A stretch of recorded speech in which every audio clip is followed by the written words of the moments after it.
So first of all, good luck for tomorrow's game. If you were the actual head coach of Manchester United right now, what would be the first thing to take precaution about, and why Manchester United should be afraid of Fenerbahce in your opinion? I'm not the coach of Man United. I don't see any reason for Man United to be afraid of Fenerbahce. But I think they know it's not an easy game for them.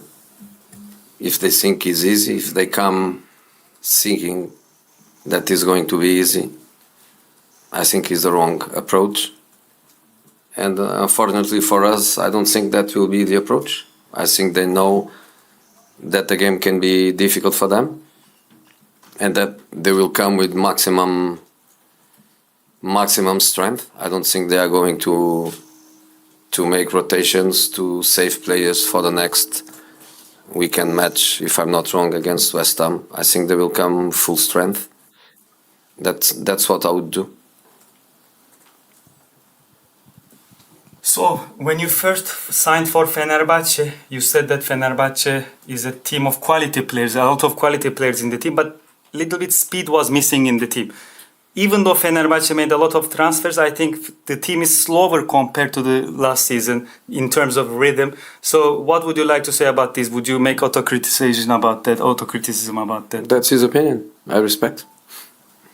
O sizin düşünceniz, saygı duyuyorum. You good? I'm good. Jose, you obviously know Manchester United very, very well. And maybe the club you went to wasn't the club you thought it was going to be. But do you think Manchester United have changed since you left? Do you think they've got better or worse? Why do they keep having problems? Honestly, I didn't lose 1 minute thinking about it. I wish the best to Man United since the moment I left. I left with a good feeling to the club, with a good feeling to the fans, and I want the best for them. So if things are not going amazingly well for them, it's not something that makes me happy. But at the same time, I have no time, and doesn't make sense for me to be thinking about what happened, what didn't happen. What happened for sure, because it's very objective, is that they keep faith in the coach. They support the coach. The coach is staying season after season. And that means stability, means trust. And they are giving him conditions to keep developing his job. That was a difference in relation to me, because as you know, we won Europa League. We finished second in the Premier League. I think we still have a chance to win that league, because maybe they punish Man City with points, and maybe we win that league, and they have to pay me the bonus and give me the medal.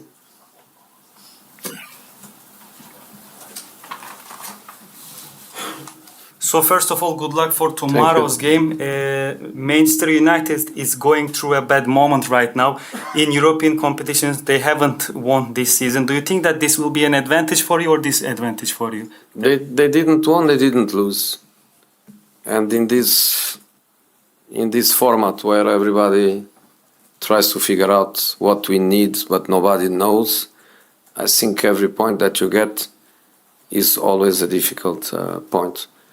To play in Porto is not easy.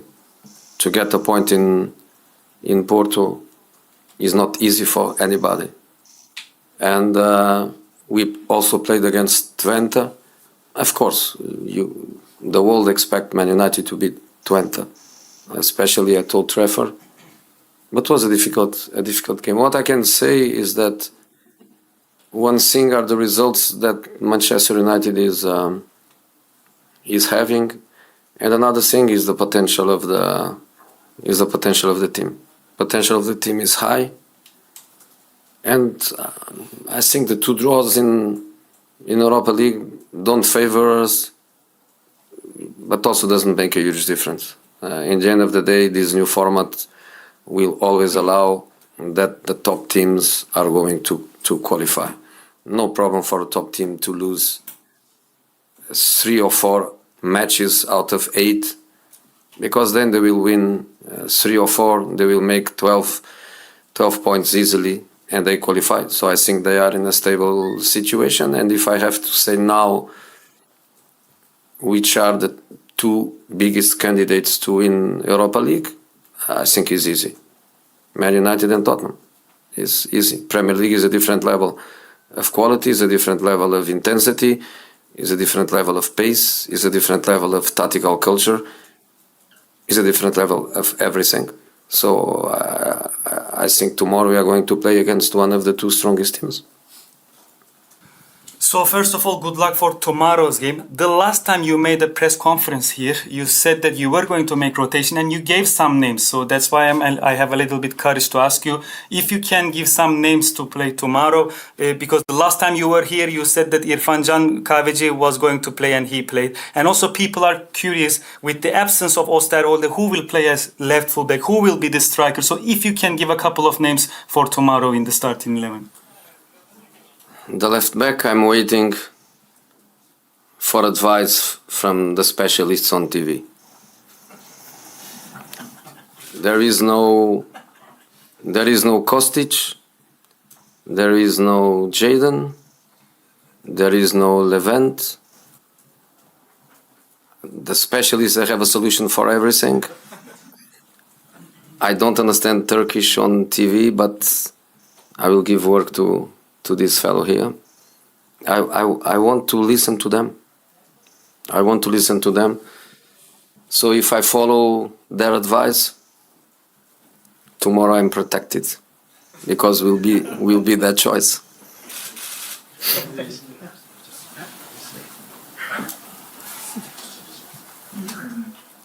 Sol bek için belki de televizyondaki uzmanlardan tavsiye alırım. Çünkü Kostic yok, Jadon yok, Levent yok. Ama o uzmanların her şeye bir çözümü var. Ben Türkçe anlamıyorum ama şimdiden buradan size bir iş vermiş olayım. Dinlemek isterim sizi. Çünkü eğer sizin tavsiyelerinizi alırsam yarın korunmuş olurum. Çünkü seçimi siz vermiş olursunuz. Maybe Szymanski. Belki Maybe they say Szymanski. belki He's left footed. He's fast. He doesn't score goals like you say. Maybe left back for him is something that the specialists will advise. If they advise that way, I play Szymanski, and then let's see if plays Garnacho or Rashford on that side. Please. Hi, Jose. You good? Yeah, good, thank you. What was your relationship like with Sir Alex Ferguson when you were at United, and are you surprised that he has lost his ambassadorial role with the club? Before I answer to your question, I don't want to forget this one. I hope you English guys are not jealous because I gave only 2 shirts. I have to explain the reason. Gary is because he's the guy that went to my city to meet me a few times for a few nice interviews. And Sam because he had an incredible talent when I was at Man United. Every match he knew the team. So we become friends. I'm not saying I'm not friends with you other guys. If you want a shirt, just ask and this guy will find. My relation with Sir Alex was amazing, incredible. And when my Netflix documentary comes out, you will know more about the reason why I have so much respect for him. The ambassadorial role, I really don't know in depth the situation, but doesn't matter why, doesn't matter what. Sir Alex has the most important thing, which is the love and the respect of every Man United fan around the world. And that is more important than ambassadorial role, is more important than a few pounds that he can make and he doesn't need. The most important thing is the love and the respect that every Man United fan has for him. Hi, Jose. Obviously, Manchester United, they've spent a lot of money again this summer. You're very highly respected as ex-Manchester United coach. What do you think the biggest barrier is as to why they're not as successful as they should be if it isn't for money or changing the manager? It's not for me to answer it, honestly. I will always repeat the same thing. I want them to be successful. They are not playing against me in the Premier League. Of course, tomorrow I want to win. That's the basic of football, but I wish them the best. By wishing them the best, I wish the best to everyone there. The coach, the players, everybody. I know that only 3 or 4 players are from my time, not many. But I wish them the best. And I repeat, maybe you English guys, you think I'm bluffing, you think I am playing, how they used to call it, mind games or whatever. I'm not playing anything. They have a better team than the results are showing. Of course, I study them the maximum I could with my staff, with my analysts. We watch everything in the Premier League. We watch everything in the 2 matches, Twente and Porto. There is work there.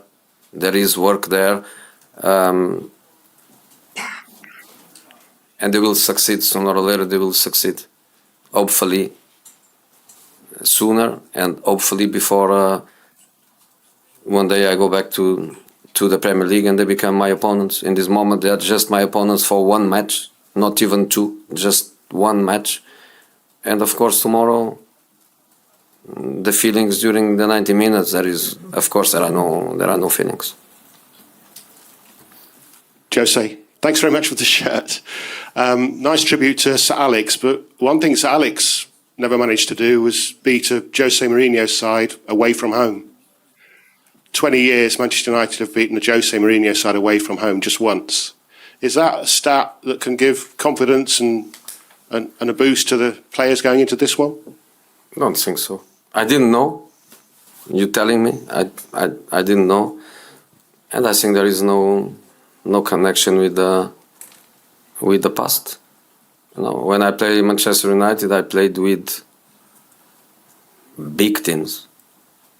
Porto, a few months later, become European champion. Real Madrid was Real Madrid. Chelsea was Chelsea. We are going to try, and we can do it. But there is a gap. But our work is to try to close that gap and to go for it. And we are going for it. Onur Çubukçu, beIN Sports, başarılar yarın öncelikle. Jadon'ın dönüşüyle alakalı bir tahmininiz var mı? Ve onun yokluğunda ara transferde sol bekte bir takviye beklentiniz olacak mı yönetimden? Yoksa orada Levent'i mi deneyeceksiniz? So if you can predict the return date of Jadon Osterwolde, and if you're going to request a new fullback in the winter transfer window. First of all, I want to ask you a favor. Tell your guys in the offices, in the studio, for when there is a very important thing in a game, to do replay. To do replay. Don't do 12 times replay of a non-penalty with Amrabat, and don't do replay with the last minute that decides the game. If there is a system in place, media should be out of the system. Should be fair to anyone, to everyone. And we, Fenerbahce, the way we treat media, we, Fenerbahce, we want that respect from you.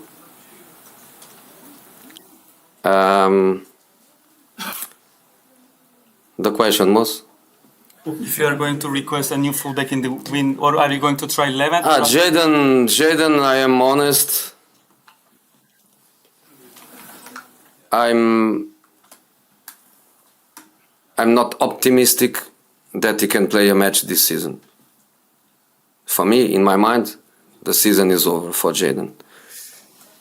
You know, if he can play one match in the season, I would be happy because I'm expecting 0 matches.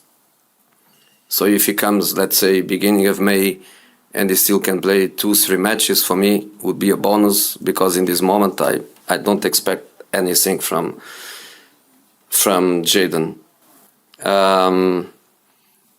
For the remaining 6, after tomorrow, 5 matches in Europa League, we don't have Kostic, we don't have Levent, but we cannot bring any player to the list, because if we would be allowed to do it, of course we would bring one of them to the UEFA list. So for UEFA competition until the end of the season, the end of the year, we are going to be in trouble. In the league we have Kostic. In the league we have Levent, and we have to go with them. That's for what a squad is done. But in Europe, unfortunately, for different reasons, we had to leave 4 players out of the list, and it's going to be difficult. But that's the way it is. Basın toplantımızın sonuna geldik. Teşekkür ediyoruz. Thank you very much. We play Man United. We need 35,000.